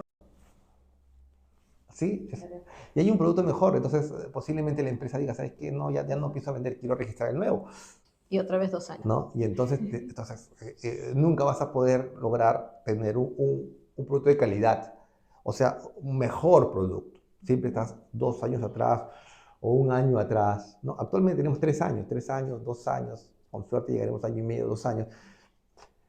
Sí, DGMIT, como les digo, no es un problema de capacidad. Hay excelentes evaluadores, tenemos muy pocos. Deberíamos tener muchos más evaluadores. ¿Sí? Y eso es la necesidad. Ahora, habría que ver cómo sale ese reglamento, ¿no? Pero si, en mi interpretación, ningún producto podría ingresar al país si no presenta un dossier completo, ¿no? Y debe cumplir, independientemente de que tu aprobación sea automática. Porque el reglamento habla de la aprobación, no niega, ni tendría por qué explicarlo, porque existe la 2945 donde debe que tú tengas que presentar todo el dossier y ese dossier tenga que ser controlado y vigilado por la autoridad. Perdón que haga de abogado del diablo, pero, y es una opinión nada más, me pongo del lado de empresario, ¿ya? En este momento. Si la ley o la norma me dice que con un CLB hay una aprobación automática, tampoco me está diciendo que tenga que presentar un dossier. O sea, creería yo que va a haber una reticencia en presentar ese dossier. Ya. Sí. O sea, ¿por qué lo voy a presentar si es que no, si es que este pedacito de artículo no me lo pide? Exactamente. Porque no se interpreta bien la ley. ¿No lo interpretó bien el empresario? Es el empresario. Porque para no cumplir, la ley tendría que decir, exímase de la presentación del dossier o deróguese para este producto los requisitos de la 29459 y su reglamentación. Y eso no lo dice. ¿Sí? O sea, yo como representante de la DGMI, ok, te diría, tienes que presentar tu dossier. Porque, señor, usted va a tener su aprobación automática. Eso es lo que me dice a mí como DGMI, que te voy a otorgar. Pero no dice que no tienes que presentar dossier. Entonces, voy un poco más allá. ¿Por qué me vas a negar? O sea, ¿por qué después de aprobármelo me vas a negar? No, no te lo puedo negar. Tienes que presentar todo. Sino que con la presentación del CLB de País de Alta Vigilancia, ¿sí? Vas a tener la aprobación automática. O sea, Ok, tú me bien lo lo presentas, aprobaste. te doy tu aprobación. Ok. Y dentro de 6 meses que evaluaste el dossier, me dices, oye, ya no. Exacto. y mis costos de importación. Por eso debiste haber pensado bien antes de. Y hay la necesidad de un regulatorio que conozca y que revise tu expediente antes Debiste de haber contratado un erradicarlo. buen farmacéutico que revise muy bien tu dossier y que no ponga en riesgo, porque imagínate, tú estás contento con tu aprobación automática, tú eres el empresario, haces la campaña de marketing, ¿no? Pones el producto, importas el producto, ¿no? Y a los 2 meses, los 3 meses, la autoridad te dice, señor, usted no cumple con esto, este producto, este estudio de estabilidad no cumple con los criterios del ICH. Y si no cumples, no cumples. Y te van a cancelar el registro. Porque si cumples, no habría ningún inconveniente. Tú sigues con tu lanzamiento con la seguridad de que el proceso regulatorio está bien. Tu aprobación la vas a tener automática. Pero yo como empresario estaría preocupado en que todo esté correcto, ¿no? Sí, ¿ya todo está revisado? Sí. Okay. Entonces, si tú estás tan seguro, que puede ser, porque hay empresas que tienen estándares y revisiones muy exhaustivas, y si hubiera alguna observación subsanable, pues yo iría con todo, ¿no? Correcto. Entonces, yo no veo del todo mal, pero sí, el empresario no puede pensar de que ahora Bajaron la barrera. que bajaron la barrera, no, tienes una facilidad, que no me parece del todo mal. Y cuando hablamos de control posterior, no significa que te lo revisa cada 2 años, porque la autoridad te lo puede revisar a la semana. Y en un mes posiblemente te cancelen el registro que te lo han aprobado, O te dentro de la ley. ¿Qué ocurría cuando teníamos silencio administrativo positivo? Claro. Pasaba el tiempo de evaluación, presentabas la solicitud de aplicación de esa regulación, te daban el registro y a la semana esperabas tus observaciones. Claro. Si no lo subsanabas, te cancelaban lo que te aprobaron. Y eso está dentro de la ley. Y eso no está mal. Ese pobres empresarios les van a quitar. Bueno, debieron haber. O sea, no es cuestión, entonces yo puedo presentar cualquier cosa. No, tienes que presentar cualquier cosa. Tienes que presentar las cosas bien hechas, ¿no? Para garantizarte de que tu producto va a continuar en el mercado. Américo, hemos tenido una muy grata conversación durante estos minutos y quisiera entrar un poco al tema personal. Fuera del trabajo, ¿cuál es tu mayor pasión? El deporte. ¿Cuál? El ciclismo, obviamente amateur, ¿no? Y correr. A mí me gusta nadar. Las 3 disciplinas me gustan. ¿Cómo equilibras o has encontrado el punto de equilibrio entre tus quehaceres como emprendedor y tu vida personal? ¿Y cómo lo has encontrado? Mira, antes siempre decía yo no hacía deporte en la universidad ni en la juventud porque nunca tenía tiempo. Pero no, si hay tiempo, ¿no? Si te levantas a las 4 o 5 de la mañana y vienes a hacer deporte, y es 1 hora solamente, ¿no? Haces tiempo y el día es más largo. Entonces, realizar estas actividades no han afectado mi trabajo, ¿no? Mi vida personal. Este equilibrio que llevas hoy en día, ¿cómo te visualiza dentro de 10 años? Yo me visualizo como una persona saludable cuando cumpla mis 60 años. ¿Solo saludable? ¿Qué le agregarías? Bueno, satisfecho, ¿no? O sea, ya tengo 50 años y realmente cuando me decían que lo más importante era la salud, no es mentira, ¿no? Yo lo valoro mucho. Así que con ser saludable 10 años más, me siento muy más que satisfecho. Sí, bueno, también yo he pasado por algunas experiencias donde sí, empiezas a valorar un poco más la salud, es cierto. Y también los años hacen que valores ciertas cosas que antes no lo hacías. Sitúate un momento cuando estabas de estudiante. ¿Qué consejo con la experiencia que tienes hoy en día te darías? Hacer deporte. Hacer deporte, movimiento. Movimiento, sí. Correr, montar bicicleta, nadar, las 3, 2, 1, importante. Dentro de tu trayectoria, has tenido que cruzarte con varias personas. Creo que a todos nos ha pasado. Nos cruzamos con personas positivas, nos cruzamos con personas también negativas, pero nos cruzamos también con personas de las que aprendemos. ¿Tienes en mente alguna persona que haya sido relevante en tu vida, que haya sido gravitante, que pueda llamarse tu mentor? ¿Y qué cosas aprendiste de esta persona? Bueno, de mi faceta integral, mi papá. O sea, de hecho, también he conocido muchos empresarios, clientes de los que he aprendido mucho. Pero si yo tuviera que elegir un mentor, alguien que me guió en el más del 50% de lo que es mi pensamiento con respecto a la atención a los clientes y lo que debería ser, es mi papá. ¿Cuál es el libro, película, podcast que ha influenciado en tu vida, en tu carrera? ¿Y por qué? El arte de la guerra, del Sun Tzu. ¿Por alguna razón en especial? El arte de la guerra es un compendio de conocimiento de hace más de 2000 años, ¿no? Vigente hasta ahora, y desde mi punto de vista también está mal interpretado. Sí, y el arte de la guerra, el título real, ¿no? O como debe interpretarse, es el arte del enfrentamiento, ¿no? Que la guerra es un enfrentamiento, ¿no? Entonces,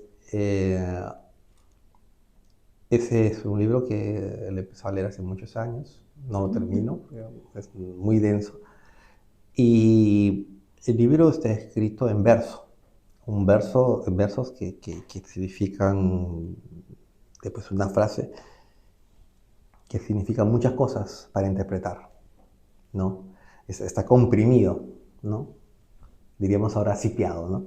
Y entonces una frase interpreta muchas cosas, muchas ideas, ¿no? Que son muy aplicables y muy vigentes, ¿no? Son leyes, ¿no? Como la ley de gravedad, ¿no? Si tú pones, hay una parte que dice, tú pones un peso, 1 kilo acá y 100 gramos, 1 kilo le va a ganar 100 gramos. Es inevitable, se va a cumplir. Si tú logras eso, vas a cumplir un objetivo, ¿no? Entonces, yo creo que hay muchas cosas que uno puede hacer, ¿no? Que van a dar resultados porque, o sea, ¿cómo explicarlo? Porque son inevitables. ¿Sí? Si yo lanzo algo hacia arriba, va a caer hacia abajo. Es inevitable. No se puede hacer nada para contradecirlo. Y el Sun Tzu explica un poco de esto, ¿no? Cuando tú te enfrentas a alguien, ¿no? Dice, lo primero, a veces no puedes hacer nada para debilitarlo, pero puedes hacer mucho por fortalecerte, ¿no? Entonces, es una de las cosas que he aprendido en Sun Tzu. Qué buena reflexión. Muy buena reflexión. Bueno, Bien, Américo, ha sido, como siempre, muy grato conversar contigo. Eh, no solo nos has ilustrado, sino que creo que hemos tocado muchos temas que pueden interesar mucho a la audiencia y que son de bastante actualidad. Gracias por todo tu entrega, tu apertura a tus conocimientos, a esta trayectoria que tienes. Y nada, un fuerte aplauso para ti de parte de todos nosotros. Muchas gracias. No, muchas gracias a ustedes por invitarme. Es entretenido seguir con personas como ustedes y de temas apasionantes como, en este caso, asuntos regulatorios. ¿algún mensaje final? Además de eso, Básicamente agradecerles, ¿no? Y que les vaya muy bien en este emprendimiento. nuestro agradecimiento para ti, Américo. Nos esperamos en el siguiente capítulo. Gracias.